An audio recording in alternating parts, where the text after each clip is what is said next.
Это полный капец.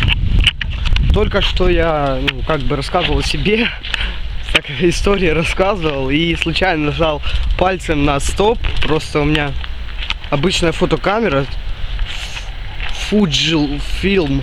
Короче, Nikon, по-моему, похрен. Хорошая камера. Правда, микрофон тут не очень. Ну, в общем, я рассказывал про вот это наше Люботинское депо. Вот видите это здание? Это самая первая высотка, ну, как бы, это даже не высотка, метров 20, которую я покорил в Люботине вообще свое. Для меня это на самом деле было очень страшно. Мне было всего 12 лет. Вот здесь я лазил все детство, абсолютно все. Каждый божий день я ходил.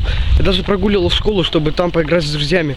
Там раньше были именно куски поездов, под которыми можно было спрятаться, на которые можно было залезть. Мы играли чаще всего в Дракулу или зомби, или в прятки. В прятки тут было очень интересно играть. Тут было много вот таких штук, по которым мы бегали и играли в паучка. Прикол в том, что нельзя, вот допустим, с этой штуки перепрыгнуть на ту. Нужно было бегать чисто ровными линиями. И так догонять друг друга. Это было очень тяжело, реально. Так, сегодня я, скорее всего, куда-то залезу. Пойдем на нашу супер заброшку, которую все боятся. Там очень много, так, чтобы не выключить еще раз, страшных историй с ней связано. И да, залезем на крышу и все такое, потворим фигню. Здесь я тоже проводил все свое детство с тем человеком, которого сейчас я встречу, он уже где-то здесь. Вот. Вот так каждый день хожу здесь в школу, гулять, и реально ностальгия так берет. Даже если все уже по 100 раз вспоминал, все равно. Так. Снимаю. Я начал вообще снимать видосики из-за Андрея Мартыненко. Андрей Мартыненко, привет, если ты как-нибудь увидишь это видео, если Бог даст, тогда будет вообще хорошо.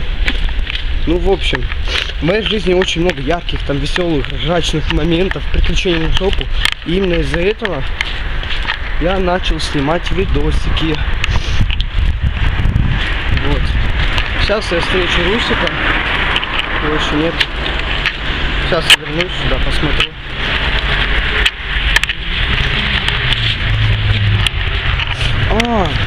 Еще, кто знает такие классные песенки, типа Die Edward, N-word. Короче, ну ладно, кидайте в комментарии классные песни, чтобы я их вставлял в видео. И я еще вернусь.